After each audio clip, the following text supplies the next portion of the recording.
friends, welcome to our channel Home Recipe World. നമ്മളെല്ലാവരും തന്നെ ഒരുപാട് വെറൈറ്റി പൊറോട്ട ഉണ്ടാക്കുന്ന റെസിപ്പീസ് കണ്ടിട്ടുണ്ട്. അതിൽ നിന്നെല്ലാം ഒരു വെറൈറ്റി ആയ രീതിയിലുള്ള പൊറോട്ടയുടെ റെസിപ്പിയാണ് ഞാൻ ഇന്ന് നിങ്ങളുമായി ഷെയർ ചെയ്യുന്നത്. ഒരു വലിച്ചു നീട്ട് പൊറോട്ട. അതെ, നമ്മൾ വീശിയടിച്ചോ അല്ലെങ്കിൽ മുറിച്ചെടുത്തോ ഒന്നും ബുദ്ധിമുട്ടണ്ട. വളരെ സിമ്പിളായി ഉണ്ടാക്കിയെടുക്കാൻ പറ്റുന്ന നല്ല സൂപ്പർ സോഫ്റ്റായ ഒരു പൊറോട്ടയുടെ റെസിപ്പി. നിങ്ങൾക്ക് ആർക്ക് വേണമെങ്കിലും വളരെ സിമ്പിളായിട്ട് ഇതുണ്ടാക്കിയെടുക്കാവുന്നതേ ഉള്ളൂ. എന്നാൽ നമുക്ക് ഈ സൂപ്പർ സോഫ്റ്റ് പൊറോട്ടയുടെ റെസിപ്പി ഒന്ന് നോക്കിയാലോ? അതിനു മുമ്പ് നമ്മുടെ ചാനൽ ആദ്യമായി കാണുന്ന ആരെങ്കിലും ഉണ്ടെങ്കിൽ നമ്മുടെ ചാനൽ ഒന്ന് സബ്സ്ക്രൈബ് ചെയ്യണേ. അതുപോലെ തന്നെ സൈഡിലുള്ള ബെൽ ബട്ടൺ കൂടി പ്രസ് ചെയ്തെങ്കിൽ മാത്രമേ ഞാനിടുന്ന വീഡിയോസിൻ്റെ നോട്ടിഫിക്കേഷൻ നിങ്ങൾക്ക് അപ്പോഴപ്പോഴും കിട്ടുകയുള്ളൂ. എന്നാൽ നമുക്ക് റെസിപ്പി നോക്കിയാലോ? നമ്മുടെ പൊറോട്ട ഉണ്ടാക്കാൻ ആവശ്യമായ സാധനങ്ങൾ എന്തെല്ലാമാണെന്ന് നോക്കാം. ഞാനിവിടെ 2 കപ്പ് മൈദാമാവാണ് എടുത്തിരിക്കുന്നത്. അപ്പോൾ ഞാൻ ആ 2 കപ്പ് മൈദാമാവിന് ആവശ്യമായ സാധനങ്ങളായിരിക്കും പറയുന്നത്. അപ്പോൾ 2 കപ്പ് മൈദാമാവുണ്ട്. 1 ടേബിൾ സ്പൂൺ സൺഫ്ലവർ ഓയിൽ എടുക്കണം. 1.5 ടീസ്പൂൺ അളവിന് പഞ്ചസാര, ഉപ്പ് ആവശ്യത്തിന്, 1 മുട്ട, പിന്നെ 1 ടേബിൾ സ്പൂൺ അളവിന് പാല് ചേർത്ത് കൊടുക്കാം. പാല് ചേർക്കുമ്പം നമ്മുടെ പൊറോട്ട നല്ല സോഫ്റ്റായിട്ട് കിട്ടും, നല്ല ടേസ്റ്റും ആയിരിക്കും. അപ്പം പാല് ചേർത്ത് കൊടുക്കണം, മറക്കരുത് നിങ്ങൾ. പിന്നെ അതുപോലെ തന്നെ അത് കുഴച്ചെടുക്കാൻ ആവശ്യത്തിന് വെള്ളം. നമുക്കിനി പൊറോട്ട ഉണ്ടാക്കിയെടുക്കാം. അതിന് വേണ്ടിയിട്ട് ആദ്യം തന്നെ ഒരു പാത്രത്തിലേക്ക് മൈദാമാവ് ഇട്ട് കൊടുക്കാം. അതിനുശേഷം അതിൻ്റെ നടുവിലായി ചെറിയൊരു ഹോള് പോലെ നമുക്കുണ്ടാക്കാം. അതിലേക്ക് ഇനി നമ്മൾ എടുത്തു വെച്ചിരിക്കുന്ന മുട്ട പൊട്ടിച്ചത് ചേർത്ത് കൊടുക്കാം. അതിനുശേഷം അതിലേക്ക് ഉപ്പും പഞ്ചസാരയും 1 ടേബിൾ സ്പൂൺ അളവിന് എണ്ണയും ഒഴിച്ചു കൊടുക്കാം. അതിൻ്റെ കൂടെ തന്നെ പാലും കൂടെ ചേർത്ത് നല്ലതുപോലെ നമുക്കൊന്ന് മിക്സ് ചെയ്യാം. അപ്പോൾ ഇതിൻ്റെ അകത്ത് ഈ പഞ്ചസാരയുടെ അളവ് നിങ്ങളുടെ ഇഷ്ടത്തിനനുസരിച്ച് കൂട്ടിയോ കുറയ്ക്കുകയൊക്കെ ചെയ്യാം. പക്ഷെ ഒരുപാട് മധുരമാകാൻ പാടില്ല. ഒരു ചെറിയൊരു മധുരം അത്ര മാത്രമേ നമുക്ക് ഈ ഒരു പൊറോട്ടയ്ക്ക് ആവശ്യമുള്ളൂ. ഇനി ഇതെല്ലാം ആദ്യം തന്നെ നല്ലതുപോലെ കൈവച്ചൊന്ന് യോജിപ്പിച്ചതിന് ശേഷം അതിലേക്ക് നമുക്ക് കുറേശ്ശെയായിട്ട് മാവിട്ട് കൊടുത്ത് നല്ല ഒരു ചപ്പാത്തി പരുവത്തിന് നമുക്ക് കുഴച്ചെടുക്കാം. അപ്പം ആവശ്യത്തിനുള്ള വെള്ളവും കൂടെ ചേർത്ത് വേണം നമ്മൾ ചപ്പാത്തിക്ക് കുഴച്ചെടുക്കുന്ന പോലെ ഇതിനെ കുഴച്ചെടുക്കാനായിട്ട്.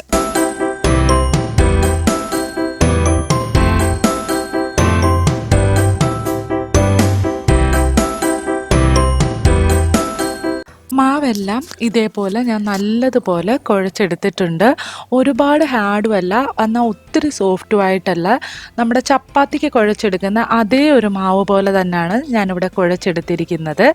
അപ്പോൾ ഇനി നമുക്കിത് റെസ്റ്റ് ചെയ്യാൻ വേണ്ടിയിട്ട് ഇതിൻ്റെ മുകളിൽ ഒരല്പം എണ്ണ തടവിയതിന് ശേഷം ഒരു 3-4 മണിക്കൂറെങ്കിലും ഇതിനെ നമുക്ക് മാറ്റിവെക്കാം.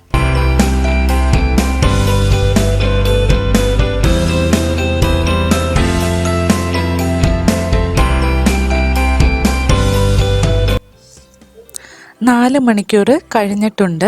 ഇപ്പോൾ നിങ്ങൾക്ക് നോക്കിയാൽ കാണാം നമ്മുടെ ഈ ഒരു പൊറോട്ടയുടെ മാവ് ഒന്നുകൂടി നല്ലതുപോലെ ഒന്ന് അയഞ്ഞ് നല്ല സോഫ്റ്റായിട്ട് മാറിയിട്ടുണ്ട്.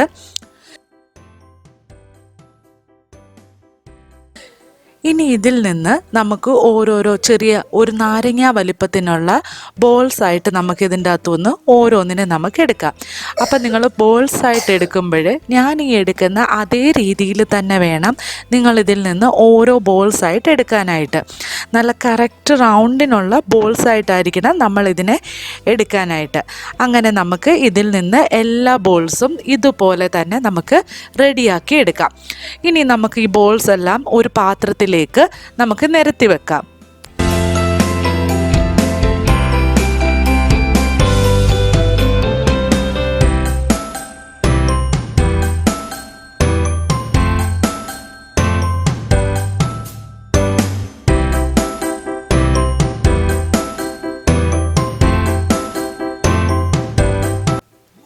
ഇനി നമുക്ക് ഒരു ക്ലീനായ സർഫസിൻ്റെ മുകളിൽ ഒരല്പം മൈദയുടെ പൊടി തൂകിയതിന് ശേഷം ഈ ഓരോ ബോൾസും എടുത്തിട്ട് നമ്മൾ ചപ്പാത്തിയൊക്കെ പരത്തത്തില്ലേ, അതുപോലെ തന്നെ നമുക്കിതിനെ ഒന്ന് പരത്തിയെടുക്കാം.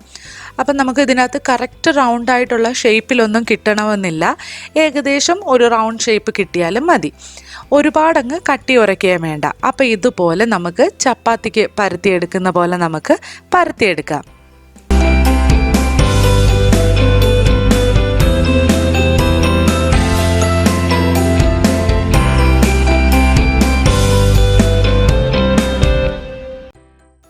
ഇനി നമുക്ക് ആ ടേബിളിൻ്റെ തന്നെ ഒരു സൈഡിലായിട്ട് നമുക്ക് കുറച്ച് പൊടി ഇട്ട് കൊടുക്കാം. അതിനുശേഷം നമ്മൾ ഈ പരത്തി വെച്ചിരിക്കുന്ന പൊറോട്ട അവിടെ നമുക്ക് ഒന്ന് വെച്ച് കൊടുക്കാം. ഇനി അതിൻ്റെ മുകളിലായിട്ട് ഒരു അല്പം എണ്ണയും കുറച്ച് മൈദയുടെ പൊടിയും കൂടെ തൂക്കി കൊടുക്കാം. ഇനി വീണ്ടും നമ്മൾ അടുത്ത ബോൾ എടുക്കുക. ചപ്പാത്തി പോലെ പരത്തിയെടുത്തതിന് ശേഷം നമ്മൾ ഈ ആദ്യമേ പരത്തി വെച്ചിരിക്കുന്നില്ലേ, ആ ഒരു പൊറോട്ടയുടെ മുകളിലേക്ക് വെച്ചു കൊടുക്കാം. ഇനി അതിൻ്റെ മുകളിലായിട്ടും ഇതുപോലെ തന്നെ കുറച്ച് പൊടിയും എണ്ണയും നമുക്ക് തൂക്കി കൊടുക്കാം. അപ്പോൾ ബാക്കിയുള്ള ബോൾസും നമുക്ക് ഇതുപോലെ തന്നെ അടുക്കടുക്കായിട്ട് നമുക്ക് അതിൻ്റെ പുറത്ത് വെച്ചു കൊടുക്കാം.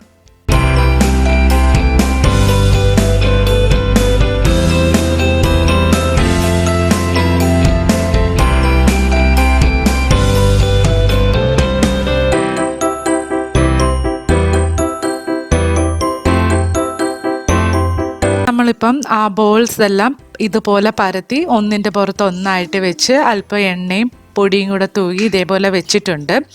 ഇനി ഇത് നമുക്ക് റെസ്റ്റ് ചെയ്യാൻ വേണ്ടിയിട്ട് ഒരു 3 മണിക്കൂറോളം നമ്മളിതിനെ മാറ്റി വെക്കണം. 3 മണിക്കൂറില്ലെങ്കിൽ ഒരു 2 മണിക്കൂറെങ്കിലും നമ്മൾ ഇതുപോലെ ഇതിനെ അടച്ച് മാറ്റി വെക്കാം. ഇപ്പോൾ 2 മണിക്കൂർ കഴിഞ്ഞിട്ടുണ്ട്. നമ്മൾ ആദ്യമേ പരത്തി വെച്ചിരിക്കുന്ന പൊറോട്ടയുടെ ഒരു സൈഡിൽ പിടിച്ചിട്ട് അതിനെ മെല്ലെ മെല്ലെ ഇതുപോലെ തന്നെ നീട്ടിയെടുക്കുക. ഞാൻ ഈ ചെയ്യുന്നത് പോലെ തന്നെ നിങ്ങൾ ചെയ്തെടുക്കുക. അതിനുശേഷം അതിനെ നമ്മുടെ കയ്യിലേക്ക് വെച്ചിട്ട് റൗണ്ട് ചെയ്തെടുക്കുകയാണ് ചെയ്യുന്നത്. ഇത് നമ്മൾ കറക്റ്റായിട്ട് 2 മണിക്കൂർ റെസ്റ്റ് ചെയ്യാൻ വെച്ചത് കാരണം തന്നെ നല്ല സോഫ്റ്റായിട്ടായിരിക്കും ഇരിക്കുന്നത്. അതുകൊണ്ട് വളരെ ഈസി ആയിട്ട് നമുക്കിതിനെ വലിച്ച് നീട്ടി ഇതേപോലെ എടുക്കാൻ പറ്റും. അപ്പം നമ്മൾ ഇതുപോലെ അതിനെ കയ്യിൽ വെച്ച് റൗണ്ട് ചെയ്തെടുത്തിട്ടുണ്ട്. ഇനി അതിനെ ഒരു പാത്രത്തിലേക്ക് നമുക്ക് മാറ്റി വെക്കാം. അപ്പം ഇതുപോലെ തന്നെ നമ്മൾ ബാക്കി പരത്തി വെച്ചിരിക്കുന്ന പൊറോട്ടയും നമുക്ക് ഇതുപോലെ വലിച്ച് നീട്ടി ഇതുപോലെ ബോൾസാക്കി വെക്കാം. ഇനി ഈ ഓരോ ബോൾസിൻ്റെ മുകളിലും കുറച്ച് എണ്ണ തടയിട്ട് നമുക്ക് വെക്കാം.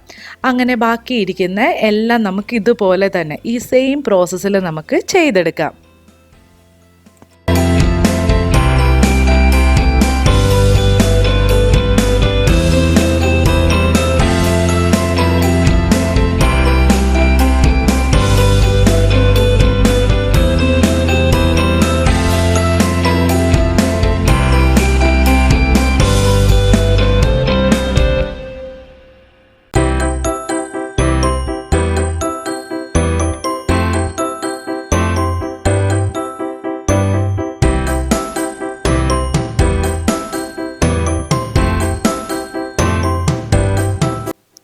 നമ്മളെല്ലാം അപ്പോൾ ഇതുപോലെ തന്നെ പരത്തിയെടുത്തിട്ടുണ്ട്.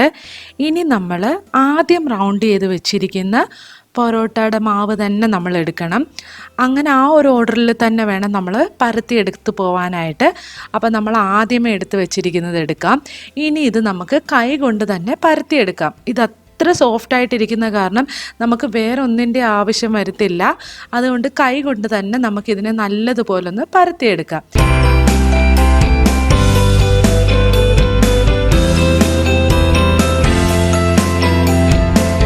ഇനി അതിനുശേഷം നമുക്ക് ഇതിനെ ചുട്ടെടുക്കാൻ വേണ്ടിയിട്ട് ഒരു തവ ചൂടാക്കാം. അതിനുശേഷം ഈ ഓരോ പൊറോട്ടയായിട്ട് അതിലേക്ക് ഇട്ട് കൊടുത്ത് നമുക്ക് അപ്പുറം ഇപ്പുറം അതിൻ്റെ 2 വശങ്ങളും നല്ലതുപോലെ മുറിച്ച് നമുക്ക് ചുട്ടെടുക്കാം. ഇതിൻ്റെ 2 വശങ്ങളിലുമായിട്ട് എണ്ണ തേച്ച് കൊടുക്കാൻ നമ്മൾ മറക്കരുത്.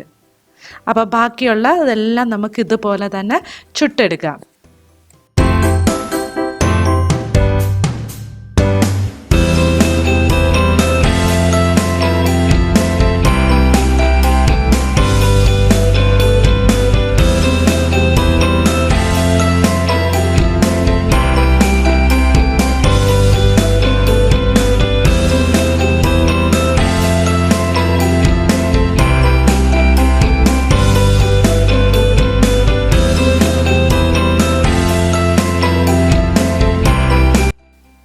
4-5 പൊറോട്ട ഇതേപോലെ ചുട്ട് നമ്മൾ എടുത്ത് കഴിയുമ്പോൾ അതിന് നമ്മുടെ കൈ ഇതേപോലെ വെച്ചിട്ട് കൈ വെച്ച് അതിനെ ഒന്ന് നമ്മൾ ഒതുക്കിയെടുക്കണം.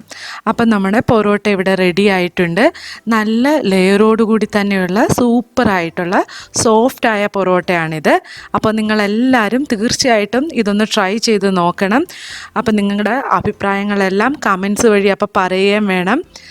നിങ്ങൾക്ക് എല്ലാവർക്കും ഈ ഒരു റെസിപ്പി ഇഷ്ടമായെന്ന് വിചാരിക്കുന്നു. അപ്പോൾ ഇഷ്ടപ്പെട്ടാൽ ലൈക്ക് ചെയ്യാനും ഷെയർ ചെയ്യാനും പിന്നെ നമ്മുടെ ചാനൽ സബ്സ്ക്രൈബ് ചെയ്യാനും മറക്കരുത്. അപ്പോൾ പുതിയൊരു റെസിപ്പിയായി കാണുന്നത് വരെ take care and thanks for watching the video.